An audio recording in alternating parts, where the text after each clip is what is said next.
What if I told you that the key to transforming your entire life isn't about adding more discipline, more routines, or more productivity hacks? What if everything you've been taught about self-improvement is backwards? Here's the truth nobody talks about. The most powerful people you know aren't successful because of what they do. They're successful because of what they stop doing. In the next 25 minutes, I'm going to reveal a psychological framework that billionaires, top performers, and people who seem impossibly calm all use, but never discuss publicly.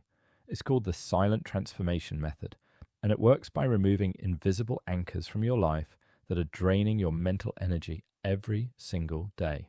By the end of this video, you'll understand exactly which mental patterns are sabotaging your potential right now, and more importantly, you'll know the exact process to eliminate them without anyone noticing, which is actually the key to making it stick. This isn't theory. This is based on cognitive psychology, behavioral neuroscience, and patterns I've observed studying thousands of high achievers, and I'm going to break it down in a way that you can start applying today. But here's the catch. This only works if you do it in silence. The moment you announce your transformation, you activate a psychological trap that kills your progress before it even begins. I'll explain why in a moment. So if you're ready to stop spinning your wheels and finally understand why you feel stuck, despite doing everything right, stay with me. This might be the most important 25 minutes you invest in yourself this year. The addition trap. Let's start with why most self-improvement advice fails. Your brain is already processing 11 million pieces of information per second. That's not a metaphor, that's neuroscience. And you can only consciously handle about 40 of those pieces at any given moment. Now, most productivity gurus tell you to add more morning routines, more side hustles, more networking, more optimization. But here's what happens psychologically when you do that. Your brain enters a state called cognitive overload.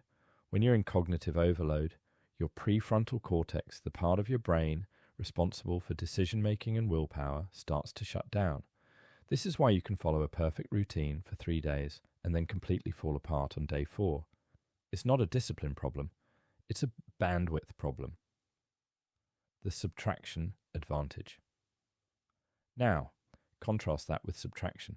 When you remove something from your life, especially something that's been creating low-level stress, your brain experiences what researchers call cognitive relief.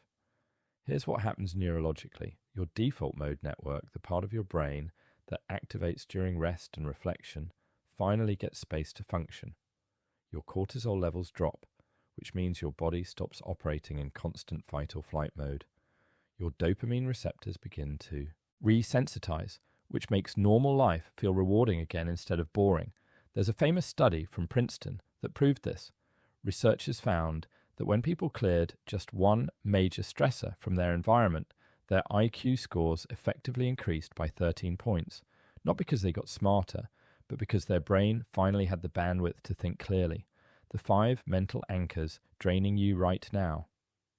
So let me introduce you to the 5 invisible anchors that are running in the background of your mind, consuming your energy without you realizing it. Anchor 1, the explanation reflex. This is the compulsive need to explain yourself, justify your decisions, or defend your choices. Every time you do this, you're essentially asking for permission to exist as you are. Here's what's happening in your brain. You're activating your threat detection system because you perceive potential rejection. Your amygdala fires up, stress hormones flood your system, and you enter a state of social defensiveness. The cost? You're training your brain to believe that your choices need external validation to be legitimate. Anchor number 2, digital chaos. Your phone isn't just a distraction, it's a dopamine slot machine. Every notification, every scroll, every ping is triggering a micro hit of dopamine. But here's the problem. Your brain adapts. The technical term is dopamine receptor down regulation. The more you stimulate your reward system with easy digital hits, the less sensitive it becomes to normal rewards, like a good conversation, a walk outside, or progress on a meaningful project. You literally start requiring chaos to feel normal. Anchor 3, the performance trap.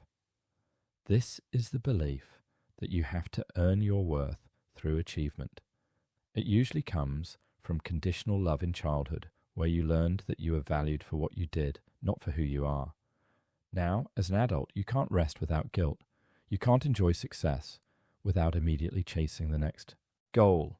And your nervous system is constantly activated because your sense of safety is tied to external validation. Anchor Nup 4, one-sided conversations. Most people don't listen to understand, they listen to respond. Psychologists call this conversational narcissism, and it leaves you feeling invisible.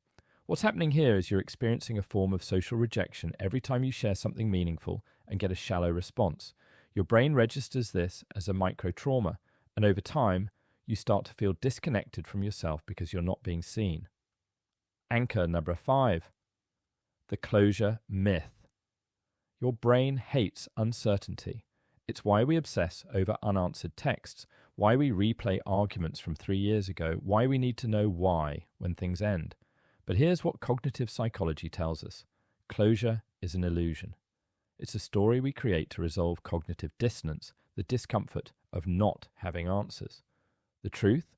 Some things never make sense. Some people leave without explanation. Some moments end without justice. And waiting for closure is like waiting for permission to move on that will never come. Now, before I show you the exact method to remove these anchors, if you're finding value in this, do me a favor. Hit that subscribe button right now. Here's why. This channel is built on sharing psychology and performance strategies that actually work, not feel-good fluff that sounds nice but changes nothing. And if you subscribe, YouTube will actually show you the next videos where I break down advanced techniques for mental clarity, focus, and building a life that feels authentic instead of exhausting. Also, smash that like button. It tells the algorithm that this content matters, which means it reaches more people who need to hear it. And finally, drop a comment below telling me which of these 5 anchors hit home for you the most. I read every single comment, and your answer might become the topic of a future deep dive. All right, let's get into the method. Why silence is non-negotiable. Before I give you the step-by-step process, you need to understand why this must be done in silence. There's a psychological phenomenon called social reality testing. When you announce a goal or a change you're making, your brain gets a hit of dopamine from the social approval, and it actually registers that as partial completion of the goal. Studies show that people who talk about their goals are significantly less likely to achieve them because they've already received the emotional reward without doing the work. But it goes deeper than that. When you announce you're changing, people around you have an unconscious interest in you staying the same. It's called identity preservation bias. Your change threatens the stability of their worldview and their relationship with you, so they'll subtly sabotage you, not out of malice, but out of psychological comfort. That's why the silent transformation method works. You change in private, you let your results speak, and by the time people notice, the transformation is already complete. The 7-phase silent elimination process. Phase 1, the awareness audit. Week 1. You can't eliminate what you don't see. So for 1 week, you're going to track 3 things. Every time you explain yourself when you didn't need to. Every time you pick up your phone without intention. Every time you feel drained after a conversation. Don't change anything yet. Just observe. Write it down in your notes app or a journal. This creates metacognitive awareness, which is your brain's ability to observe itself. Phase 2, the dopamine reset, week 2-3. This is where you recalibrate your reward system. Here's the protocol. Delete social media apps from your phone. You can still access via browser if needed, but add friction. Turn off all non-essential notifications. Create a 30-minute window in the morning where you don't touch your phone at all. Your brain will resist. You'll feel bored, anxious, even angry. That's withdrawal. Push through it. After 2 weeks, you'll notice something remarkable. Normal life starts feeling interesting again. A conversation holds your attention. A walk feels peaceful instead of like wasted time. Your creativity comes back online. Phase 3, the explanation detox, week 3-4. This is simple but powerful. For 2 weeks, practice this. When someone asks why you made a choice, give a 1-sentence answer and stop. Don't defend. Don't justify. Don't elaborate unless specifically asked. Get comfortable with the silence that follows. What you'll notice, people respect you more. Mystery creates intrigue. Brevity communicates confidence. And you'll stop exhausting yourself trying to manage everyone's perception of you. phase 4, the relationship filter, week 4-6. This is the hardest one, but the most transformative. Go through your relationships and identify the ones that consistently leave you feeling drained. Not bad people, just relationships that have become transactional or surface level. Then quietly create distance. Don't announce it, don't make it dramatic, just become less available. Respond slower. Decline invitations more often. Let natural space emerge. What happens psychologically is fascinating. You stop performing a version of yourself for others, and you start reconnecting with who you actually are. Phase 5, the worth separation, week 6-8. This is where you decouple your self-worth from your achievements. Create a daily practice where you acknowledge your inherent value separate from what you produce. It can be as simple as saying, I am enough, even if I accomplish nothing today. This isn't affirmation fluff. This is neuroplasticity training. You're literally rewiring the neural pathways that link your identity to your output. After several weeks, you'll notice you can rest without guilt.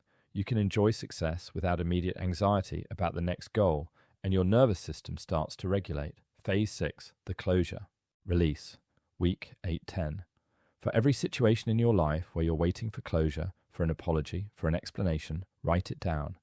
Then, one by one, give yourself permission to move forward without it. This doesn't mean you condone what happened.